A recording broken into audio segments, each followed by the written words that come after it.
The Pentagon has a drone it will not talk about. No press release, no official photo, no confirmed specifications. Just a squadron patch showing a white bat and a Latin motto that reads, Conceditur accessum, access is granted. Then, in March 2026, the world accidentally got its first real look at it because it made an emergency landing in Greece. This is the RQ-180, and it might already be the most important aircraft flying today. Unlike anything you've seen in news footage, it has no fuselage, no tail fin, no cockpit, just a smooth, stretched wing that looks more like a shadow than a machine.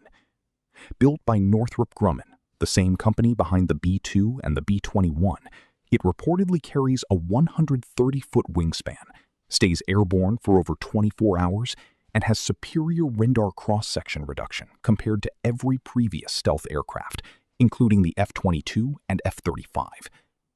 The Air Force has never officially acknowledged it exists.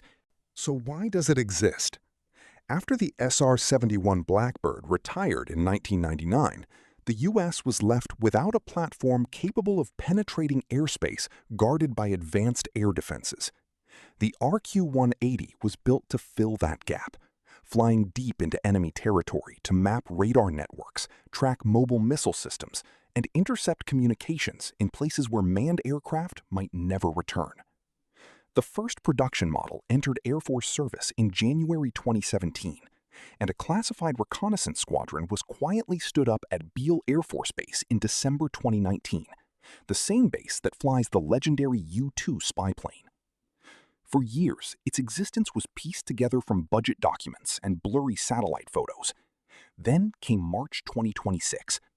During U.S. operations against Iran, the RQ-180 reportedly made an emergency landing at Larissa Air Base in Greece. Local media thought they were photographing a B-2 bomber. Analysts immediately recognized something far more classified. Already operational, already in combat, already flying over one of the most heavily defended airspaces on Earth. But the RQ-180 is only one layer. While classified programs run in total silence, the Pentagon's public drone ambitions alone are staggering. The U.S. plans to purchase more than 200,000 attack drones by 2027 through its new Drone Dominance program. And the FY27 budget requests nearly $55 billion for autonomous warfare, a 24,000% increase over the previous year. Meanwhile, China launched 3 competing stealth flying wing drone programs within a 7-month window in 2025, a coordinated national push to match exactly what the RQ-180 represents. America is running 2 drone programs simultaneously, one Congress debates openly, and one that doesn't officially exist until an emergency landing forces it into the light. The RQ-180 is the drone we accidentally found out about.